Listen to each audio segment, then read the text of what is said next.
किसी नगर में एक धनी व्यापारी रहता था। दूर दूर तक उसका व्यापार फैला हुआ था। नगर के सभी लोग उस व्यापारी का सम्मान करते थे।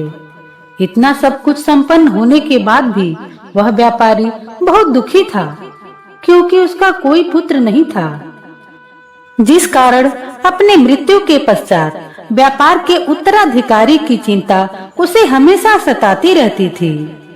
पुत्र प्राप्ति की इच्छा से व्यापारी प्रत्येक सोमवार भगवान की व्रत पूजा किया करता था और शाम के समय शिव मंदिर में जाकर शिव जी के सामने घी का दीपक जलाया करता था। उसकी भक्ति देखकर माँ पार्वती प्रसन्न हो गई और भगवान शिव से उस व्यापारी की मनोकामना पूर्ण करने के लिए निवेदन किया। भगवान शिव बोले, इस संसार में सबको उसके कर्म के अनुसार फल की प्राप्ति होती है। जो प्राणी जैसा कर्म करते हैं उन्हें वैसा ही फल प्राप्त होता है। शिव जी द्वारा समझाने के बावजूद माँ पार्वती नहीं मानी और उस व्यापारी की मनोकामना पूर्ति हेतु वे शिव जी से बार बार अनुरोध करती रही। अंततः माता के आग्रह को देखकर भगवान भोलेनाथ को उस व्यापारी को पुत्र प्राप्ति का वरदान देना ही पड़ा।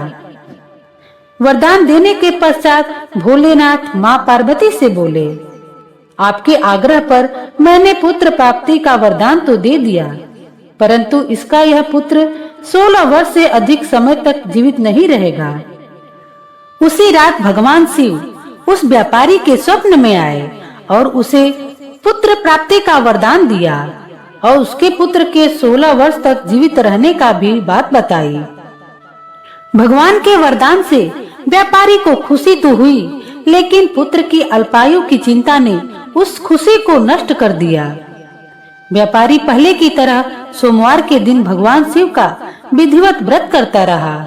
कुछ महीनों के बाद उसके घर एक अति सुंदर बालक ने जन्म लिया और घर में खुशियां ही खुशियां भर गई।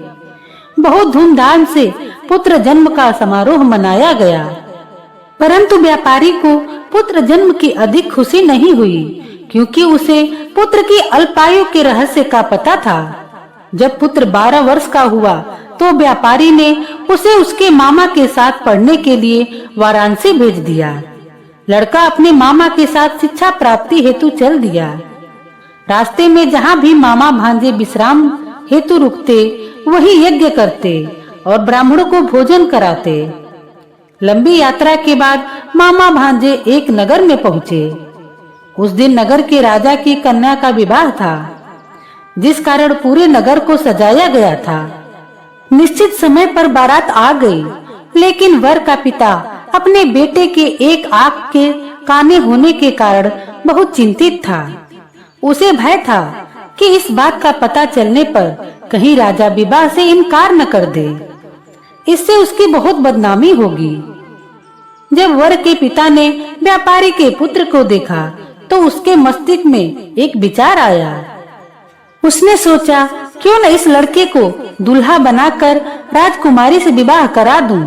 विवाह के बाद इसको धन देकर विदा कर दूंगा और राजकुमारी को अपने नगर ले जाऊंगा।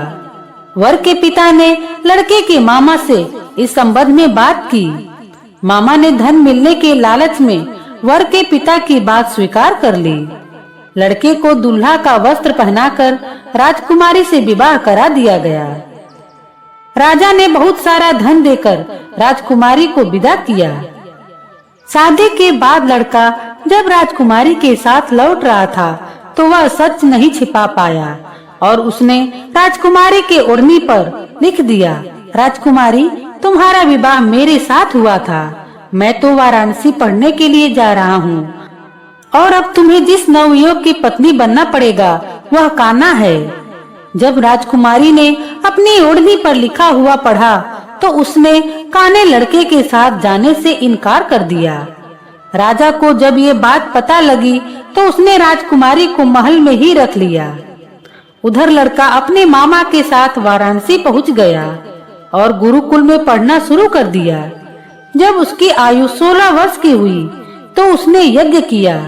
यज्ञ के समाप्ति पर ब्राह्मणों को भोजन कराया और खूब अन्न धन दान दिए। रात को वह अपने शयन कक्ष में जाकर सो गया। फिर शिव जी के वरदान के अनुसार शयनावस्था में ही उसके प्राण पखेरु हो गए। सूर्योदय पर मामा मृत भांजे को देखकर रोने पीटने लगा। आसपास के लोग भी एकत्र हो गए।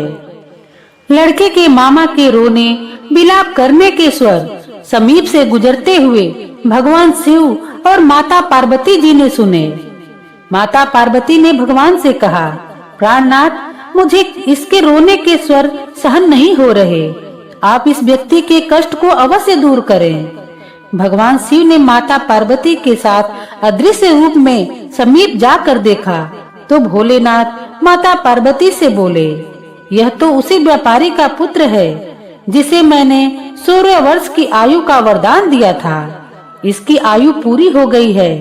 माँ पार्वती ने फिर भगवान शिव से निवेदन किया, उस बालक को जीवन दान दे। माता पार्वती के आग्रह पर भगवान शिव ने कहा, ठीक है पार्वती, मैं आपके कहने पे इस लड़के को फिर से जीवन दान दे रहा हूँ। और कुछ ही पल में वह जीवित होकर बैठ गया। शिक्षा समाप्त करके लड़का मामा के साथ अपने नगर को चल दिया। दोनों चलते हुए उसी नगर में पहुँचे जहाँ उसका विवाह हुआ था।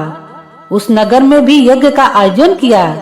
समीप से गुजरते हुए नगर के राजा ने यज्ञ का आयोजन देखा और उसने तुरंत ही लड़के को और उसके मामा को पहचान लिया। यज्ञ के समाप्त होने पर राजा मामा और लड़के को महल ले गया और कुछ दिन उन्हें महल में रखकर बहुत सा धन, वस्त्र आदि देकर राजकुमारी के साथ विदा कर दिया। इधर भूखे प्यासे रहकर व्यापारी और उसकी पत्नी बेटे की प्रतीक्षा कर रहे थे। उन्होंने प्रतिज्ञा की थी कि यदि उन्हें अपने बेटे की मृत्यु का समाचार मिला तो दोनों अपने प्राण त्याग देंगे। परंतु जैसे ही उसने बेटे को जीवित वापस लौटते देखा तो वह प्रसन्न हो गए। वह अपनी पत्नी और मित्रों के साथ नगर के द्वार पर पहुंचा। अपने बेटे के विवाह का समाचार सुनकर पुत्रवधू राजकुमारी को देखकर उनकी खुशी का ठिकाना न रहा। उसी रात भगवान शिव ने व्यापारी के स्वप्न में आकर कहा, मैंने तेरे सोमवार के व्रत करने और व्रत कथा सुनने से प्रसन्न होकर तेरे पुत्र को लंबी आयु प्रदान की है। पुत्र की लंबी आयु जानकर व्यापारी बहुत प्रसन्न हुआ। शिव भक्त होने तथा सोमवार का व्रत करने से व्यापारी की सभी मनोकामनाएं पूर्ण हुई। इसी प्रकार जो भक्त सोमवार का व्रत विधि विधान से करता है और व्रत कथा सुनते हैं, उनकी इच्छाएं जरूर पूरी होती हैं। तो प्रेम से बोलिए शिव शंकर भोलेनाथ की जय।